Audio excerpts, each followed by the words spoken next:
Good morning दोस्तों। आज का जो अपना बचा हुआ जो टॉपिक है पार्ट 4 में हम कंप्लीट कर लेंगे और ये चैप्टर जो है इकोनॉमिक कंसेप्ट एंड प्लानिंग जो है ये आज खत्म हो जाएगा। ठीक है, तो आखिरी जो टॉपिक बचा हुआ है वो बचा हुआ है objectives of economic planning in India, यानी कि भारत में आर्थिक नियोजन के उद्देश्य क्या क्या रहे हैं वो इसमें कंप्लीट करवाना है। ठीक है, तो देखिए हम देखते हैं कि to achieve the goal of economic development, यानी कि अगर भारत में आर्थिक नियोजन का उद्देश्य क्या होगा, मेन उद्देश्य क्या है, टू अचीव द गोल, गोल यानी लक्ष्य को प्राप्त करना। कौन सा लक्ष्य प्राप्त करना है? आर्थिक विकास के लक्ष्य को क्या करना है? प्राप्त करना है। ठीक है ना, आर्थिक विकास के लक्ष्य को हमें प्राप्त करना है। ठीक, फिर to resolve the problems of poverty, to resolve the problem of poverty, poverty का मतलब होता है गरीबी, यानी गरीबी की समस्या को क्या करना, दूर करना। इसके लिए भी हम क्या करेंगे, आर्थिक नियोजन करेंगे। ठीक है ना, फिर to minimise the inequalities of income, यानी आय की जो असमानता है, यानी कि जो गरीब है जिनके पास पैसा कम है तो उसकी जो असमानता है उसको भी कम करना हमें पड़ेगा, तभी जो होगा हमारे भारत में, तभी हम जो है आर्थिक नियोजन के लक्ष्यों को पूरा कर पाएंगे। ठीक है, फिर to use the best available human capital, human capital यानी जो मानवीय जो पूंजी है उसका सबसे अच्छी तरीके से कुशलतम उपयोग करना। ठीक है ना, एंड एक्सपेंड एम्प्लॉयमेंट अपॉर्चुनिटी, और रोजगार के अवसरों का विस्तार करना। ये जो मानवीय पूंजी है, ठीक है ना, देखिए देश में लाखों जो बच्चे होते हैं, हर साल लाखों जो बच्चे हैं वो पास आउट होते हैं, ठीक है ना, ग्रेजुएट बन जाते हैं, तो उन्हें जो है यानी वो जो मानवीय पूंजी बन गई है उन मानवीय पूंजियों को इस्तेमाल करना है बहुत अच्छी तरीके जो उपलब्ध है हमारे पास, उनका कुशल उपयोग कीजिए और बाद में कुशलतम उपयोग होगा तो एम्प्लॉयमेंट अपॉर्चुनिटी यानी जो रोजगार के अवसर होंगे उनका भी विस्तार हो जाएगा। फिर to acquiring self sufficiency in all areas, self sufficiency यानी सभी क्षेत्रों में आत्मनिर्भर बनना। ठीक है ना, आत्मनिर्भर की प्राप्ति कर लेना, but attaining self reliance mainly in production of food and industrial raw material, लेकिन ये जो सेल्फ सफिशिएंसी है यानी आत्मनिर्भरता है ये मुख्यतः खाद्यान्न और औद्योगिक कच्चे माल के उत्पादन में आत्मनिर्भरता प्राप्त करने के लिए होनी चाहिए। ठीक है ना, यानी हमें मुख्यतः खाद्यान्न पे ज्यादा जोर देना चाहिए। ठीक है, खाद्यान्न पे और औद्योगिक कच्चे माल के उत्पादन में हमें आत्मनिर्भरता प्राप्त करनी है। फिर modernisation of traditional Indian economy, यानी जो अपने पारंपरिक जो इंडियन इकोनॉमी थी, जो पारंपरिक भारतीय अर्थव्यवस्था थी, इसका आधुनिकीकरण करना है, इसको मॉडर्न बनाना हमें, जो पुराने जमाने चले आ रही थी उसको हमको क्या करना, थोड़ा मॉडर्न रूप देना है। ठीक है, expand education and health services and achieve maximum social welfare status, जो एक्सपेंड करना है, एक्सपेंड का मतलब है विस्तार करना, विस्तार किसका करना है, एजुकेशन, एजुकेशन यानी शिक्षा का, एंड हेल्थ सर्विसेज यानी स्वास्थ्य सेवाओं का, और हमें मैक्सिमम यानी कि जो अधिकतम जो सामाजिक जो कल्याण है उसकी जो स्थिति है वो हमें स्तर है ना वो हमें प्राप्त करना है। ठीक है ना, ये चीज हमें क्या करना है, प्राप्त करना है। ठीक है ना, यानी हमें शिक्षा और स्वास्थ्य सेवाओं का विस्तार करना पड़ेगा और अधिकतम सामाजिक कल्याण की स्थिति को हमें प्राप्त करना है। यही हमारी शिक्षा का क्या, यही हमारा क्या होना चाहिए, आर्थिक नियोजन के मुख्य उद्देश्य होने चाहिए। ठीक है दोस्तों, देखिए तो शिक्षा अगर मिलेगी, जैसे आप लोगों को शिक्षा मिल रही है, और स्वास्थ्य सेवा अगर मिलेगी, इनका विस्तार अगर होगा तो अधिकतम सामाजिक कल्याण की स्थिति को हम प्राप्त कर पाएंगे। ठीक है ना, यदि शिक्षा आपकी सही नहीं होगी तो भी आपका सामाजिक कल्याण नहीं हो पाएगा, स्वास्थ्य अगर आपका सही नहीं होगा तो भी सामाजिक कल्याण नहीं हो पाएगा, कि दोनों ही स्थिति में किसी एक की भी कमी की वजह से हम अपना सामाजिक कल्याण नहीं कर पाते हैं। ठीक है ना, कि शिक्षा अगर सही से नहीं मिलेगी तो हम कोई नौकरी ढंग से नहीं कर पाएंगे, तो स्वास्थ्य सही नहीं हुआ तो भी हम काम नहीं कर पाएंगे, दोनों स्थिति में क्या हो गया, हमारा सामाजिक कल्याण तो रह जाएगा। अगला जो आता है वो है obtaining economic stability, because without economic stability, stability का मतलब होता है स्थिरता। ठीक है ना, स्थिरता, हमें आर्थिक स्थिरता प्राप्त करना जरूरी है। क्यों? Because without economic stability economic development become meaningless. ठीक है ना, क्योंकि बिना आर्थिक विकास के बिना आर्थिक स्थिरता के आर्थिक विकास अर्थहीन हो जाएगा, नहीं मीनिंग ही नहीं रहेगा, उसको कोई अर्थ रहेगा ही नहीं। ठीक है ना, इसलिए हमें क्या करना पड़ेगा, इसलिए जो है इकोनॉमिक स्टेबिलिटी जरूरी है, यानी आर्थिक स्थिरता बहुत जरूरी है। जब आर्थिक स्थिरता रहेगी तो हमारा डेवलपमेंट अच्छा होगा, तो हमारा विकास अच्छा होगा, ठीक है ना। यानी अर्थ यानी जो पैसा है, अगर आप काम कर रहे हैं और काम पैसा आपके पास बराबर आता रहे, इनकम आपकी बराबर होती रहेगी, तो उसी कंडीशन में ही हम अपने आर्थिक विकास जो है कर पाएंगे, वरना इनके बिना हम अपना आर्थिक विकास नहीं कर पाएंगे दोस्तों।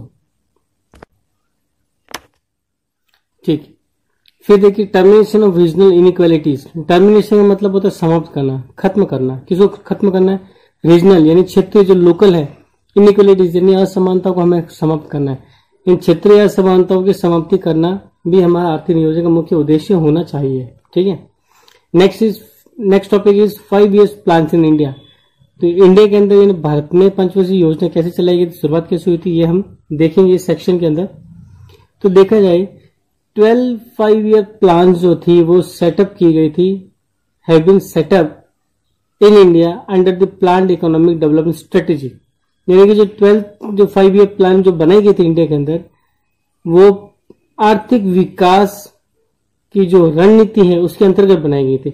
यानी क्यों बनाई गई, तो हमें क्या प्राप्त करना था? आर्थिक विकास प्राप्त करना, यानी इकोनॉमिक डेवलपमेंट हमें प्राप्त करना था, ठीक है।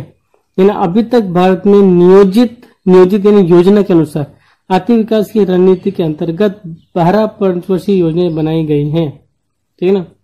12 पंचवर्षीय योजनाएं हमने बना रखी है।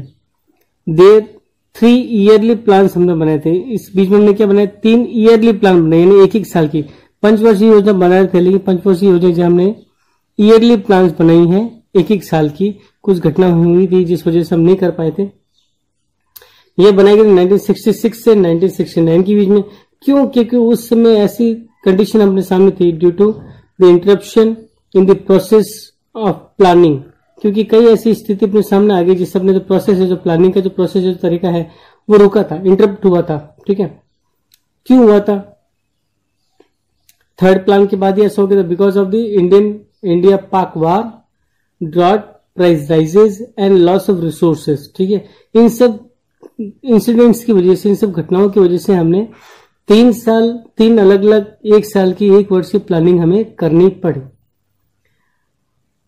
तो देखें, भारत पाक युद्ध हुआ था, लगातार सूखा पड़ा था, मूल्य में वृद्धि हो गई थी, यानी कि वही प्राइस राइज हुआ था, संसाधनों की क्षय यानी संसाधनों की कमी हो गई थी। तो यहीं से तीसरी योजना के पश्चात क्या करना पड़ा हमें कि योजना बनाने की प्रक्रिया में बाधा आ गई। तो 1966 से 69 के बीच में 3 वार्षिक योजनाएं हमने बनाई थी, ठीक है ना। और ये जो 3 साल रहे हैं, इनको हम क्या कहते हैं? It is known as period of plan vacation, इसलिए इसको हम योजना अवकाश कहते हैं। क्या कहेंगे इसको हम? योजना अवकाश कहते हैं, क्योंकि योजना बनाई नहीं गई, योजनाओं की छुट्टी हो गई। 3 हमने पंचवर्षीय योजना की जगह हमने 3 ईयरली प्लान बनाए, इसलिए इसको योजना अवकाश कहा जाता है, ठीक है। फिर इन 1966, okay, in 1969 period is known as plan vacation. In the year 1980, the Congress government announced the sixth 5-year plan for April 1, 1980 to March 31, 1985. यानी कि वो जो ईयर था 1980 का जो ईयर था, उस समय जो कांग्रेस की गवर्नमेंट थी, उन्होंने 6th 5-year प्लान बनाए थे, ठीक है ना। ये पीरियड खत्म होने के बाद में 6th 5-year प्लान बनाई थी, जो 1 अप्रैल 1980 से 31 मार्च 1985 तक स्टार्ट हुई थी, ठीक है। ये अपनी 6 यानी कि 6ठी पंचवर्षीय योजना थी। ये घोषित करने वाली कौन सी सरकार थी? कांग्रेस की सरकार थी। इंपॉर्टेंट चीज है, ठीक है। The basis of the 12th 5-year plan was put in more intense, inclusive and sustainable development. जो बेसिस जो था 12th 5-year प्लान का, ठीक है ना, वो बहुत ज्यादा मोर इंटेंस यानी अधिक तीव्र, समावेशी, ठीक है, जिसमें सबको इंक्लूड किया गया, शामिल किया गया। समावेश यानी शामिल कर लेना, और सस्टेनेबल डेवलपमेंट जिसको धारणीय विकास रखा जाता है, कहा गया, ठीक है ना। ये धारणीय विकास क्या होता है, ये अभी आप नेक्स्ट टॉपिक में आपको समझा दूंगा। The revised target of 8% growth rate has been kept in this scheme. जो रिवाइज टारगेट जो था 8% ग्रोथ रेट का, वो इस स्कीम के अंदर रखा गया। यानी हमने अपना टारगेट जो इस योजना में क्या किया, संशोधित किया था, संशोधित हमने बदल दिया था टारगेट बदलने के हमने क्या किया था, जो विकास दर होनी चाहिए, जिस रेट से कंट्री को देश जो है विकास कर रहा है, किस दर से विकास करता है, उसी रेट को हमने बदला। पहले कम होगी तो हमने उसको 8% पे खिला के रखा, ठीक है ना, और यहाँ हमने इसको बदल दिया था। जो नेक्स्ट टॉपिक है अपना है नीति आयोग, ठीक है। देखिए अब ये जो प्लानिंग बनानी होती है, प्लानिंग कौन बनाएगा, पंचवर्षीय योजना बनाने कार्य करेगा कौन और किस तरीके से किया जाएगा, तो उसके लिए क्या किया गया था कि नीति आयोग की स्थापना की गई थी। अब देखिए national commission for policy commission was established on 1st January 2015 by union cabinet. देखिए हमने इससे पहले नेशनल कमीशन बना रखी थी, ठीक है ना। अब नेशनल कमीशन की जगह पे हमने क्या बनाई, पॉलिसी कमीशन बनाई, जिसको नीति आयोग कहते हैं। पहले क्या था, पहले प्लानिंग कमीशन था, ठीक है ना। पॉलिसी कमीशन की जगह पे क्या था, प्लानिंग कमीशन था। इस प्लानिंग कमीशन को हटाया गया, क्या बनाया गया, नीति आयोग बनाया गया, ठीक है ना। इसको रिप्लेस करके क्या बना दिया गया, पॉलिसी कमीशन बनाया गया। देखिए और it is established by union cabinet, यानी केंद्रीय मंत्रिमंडल के द्वारा इसको बनाया गया था, ठीक। फिर चेयरमैन कौन होगा इसका, who is the chairman of this Niti policy commission. So chairman of the policy commission is PM Narendra Modi, ठीक है। अब यहाँ पे कहने की बात यह है कि जब भी, अब ये पॉलिसी कमीशन तो हमेशा रहेगी, पॉलिसी कमीशन जब भी रहेगी, कोई भी गवर्नमेंट हो उसका जो पीएम होगा, कोई भी गवर्नमेंट हो, चाहे कांग्रेस की गवर्नमेंट आ जाए, चाहे बीजेपी की गवर्नमेंट आ जाए, या कोई अदर गवर्नमेंट आ जाए, तो पीएम जो होगा वो उसका चेयरमैन होगा, ठीक है ना। अब पीएम कोई भी हो सकता है, जैसे नरेंद्र मोदी है इस समय तो वो चेयरमैन है, मान लीजिए कोई नेक्स्ट कोई दूसरा आया तो वो चेयरमैन होंगे इसके, ठीक है ना। वाइस प्रेसिडेंट, अब वाइस प्रेसिडेंट कौन होगा इसका, जिसको उपाध्यक्ष बोलते हैं। यानी अब कभी चेयरमैन इधर उधर हो जाए, कोई बीमार हो जाए, उस समय कौन संभालेगा उसे, तो उस समय जो होगा जो vice president is doctor Rajiv Kumar. Doctor Rajiv Kumar क्या होंगे, इसके वाइस प्रेसिडेंट होंगे, हैं मतलब। देन चीफ एग्जीक्यूटिव ऑफिसर, मुख्य कार्यकारी अधिकारी होगा मिस्टर अमिताभ कांत। मिस्टर अमिताभ कांत क्या होंगे, इसके मुख्य कार्यकारी अधिकारी, it mean chief executive officer होंगे, जो मुख्य जो मेन काम करने वाले होंगे ये, ठीक है ना। यानी ये जो पॉलिसीज बनेंगे ना, ये इसको एग्जीक्यूट करने का काम कौन करेगा, मिस्टर अमिताभ कांत करेंगे। अब मेंबर कौन होगा इसका, देखिए who is the member of the commission, chief ministers of all states and deputy chief ministers of all states and deputy chairman of union territories, यानी केंद्र शासित प्रदेशों के जो भी उपराज्यपाल होंगे, ठीक है ना, और जो चीफ मिनिस्टर होंगे यानी जो मुख्यमंत्री होंगे सभी राज्यों के, वो इसके क्या बनेंगे, सदस्य होंगे, ठीक है। सरल सी बात है। The policy commission is providing, अब क्या काम क्या करेगी, यानी वर्क क्या है इसका, the policy commission is providing technical advice along with the construction of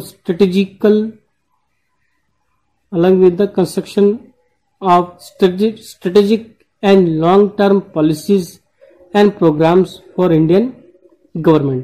तो जो पॉलिसी कमीशन का मुख्य काम क्या होगा, ये प्रोवाइड करवाएगी, टेक्निकल एडवाइस करेगी, यानी जो रणनीतिक जो होती है, जो टेक्नोलॉजी पे जो एडवाइस होती है, और जो दीर्घकालिक नीतियां होंगी, है ना, स्ट्रेटेजिक लॉन्ग टर्म पॉलिसीज होंगी, और जो प्रोग्राम्स होंगी, जो कार्यक्रम होंगे, उनके निर्माण के साथ साथ में तकनीकी सलाह भी प्रदान करेगी। यानी ये एक तो लॉन्ग टर्म पॉलिसीज बनेंगी, ठीक है ना, और प्रोग्राम्स जो बनेंगे, ठीक है ना, उनको बनाने के लिए ये क्या करेगा, आपको टेक्नोलॉजिकल क्या बोलते हैं, टेक्निकल एडवाइस यानी तकनीकी सलाह ये देगी, ठीक है। Indian government set policy commission by displacing planning commission. Indian government ने क्या किया है, पॉलिसी कमीशन को सेट किया है, डिस्प्लेस करके, किसको डिस्प्लेस करके, प्लानिंग कमीशन को डिस्प्लेस किया है। यानी प्लानिंग कमीशन, जैसे मैंने आपको बताया था, प्लानिंग कमीशन को हटाकर किसको बनाया है, पॉलिसी कमीशन बनाई गई है, ठीक है ना। तो ये बने कब गई थी, आपको मैंने बताया था, ये बनेगी तो 1 जनवरी 2015 को, ठीक है ना। तो ये आपका क्या था, ये पॉलिसी कमीशन या नीति आयोग था। ठीक है, पिछले पेज में मैंने आपको धारणीय विकास के बारे में पूछा था, सस्टेनेबल डेवलपमेंट के बारे में मैंने कहा था, मैं बताऊंगा आपको। तो हालांकि मैंने ये प्रीवियस जो वीडियो बनाया उसमें ये बता चुका हूँ, फिर बता देता हूँ आपको मैं। सस्टेनेबल डेवलपमेंट जो होता है एक इस टाइप का डेवलपमेंट है कि ये जो रिसोर्सेस है हमको इस तरीके से यूज करना चाहिए, इतना ऑप्टिमिस्टिक यूज करना चाहिए कि आगे आने वाली जो पीढ़ियां हैं, जो अपनी जनरेशन है, उन्हें उनके लिए भी ये अवेलेबल रहें। ऐसा नहीं हो कि हम इसको यूज करते जाए और ये खत्म हो जाए और नेक्स्ट जो जनरेशन है उसके लिए बचे नहीं। जिस तरीके से हम पेट्रोल यूज हो रहा है ना, कोल यूज हो रहा है, ठीक है ना, डीजल यूज हो रहा है, ये कुछ ऐसी चीजें हैं जो कि जल्दी आने वाले टाइम में खत्म हो जाएगी, ठीक है ना, क्योंकि ये नॉन रिन्यूएबल नहीं है। अगर हम इसी तरीके से इनका यूज करते रहे तो जरूर नेक्स्ट जो जनरेशन होगी उनको ये चीज नसीब ही नहीं होगा, मिलेगी नहीं, ठीक है ना।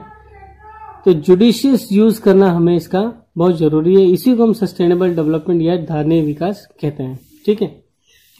अब देखिए कुछ क्वेश्चंस इसमें दिए मैंने यहाँ पे, क्वेश्चंस ज्यादा नहीं है, थोड़े ही हैं, लेकिन थोड़े हैं इसका मतलब ये नहीं है कि आपको करना नहीं है, आपको ये भी करना है, ठीक है। साथ साथ में नोट्स बनाए, और सही पढ़ने का तरीका यही होता है कि जब ये वीडियो आप देखें तो साथ में नोटबुक लेके बैठे और जैसे जैसे बोलते जाए, जैसे मैं बोलूं, जैसे आपको दिख रहा है इंपॉर्टेंट पॉइंट वो सब लिखते जाए। वैसे इसमें लिखे हुए सब पॉइंट्स इंपॉर्टेंट ही है, ये एक इंपॉर्टेंट नोट्स बना रखे हैं, आपको इसे याद करना है, ठीक है। तो जो क्वेश्चन है आपके सामने, क्वेश्चन जो है स्क्रीनशॉट लेके इन क्वेश्चंस को आप सॉल्व कर लीजिए, ठीक है। Thank you very much.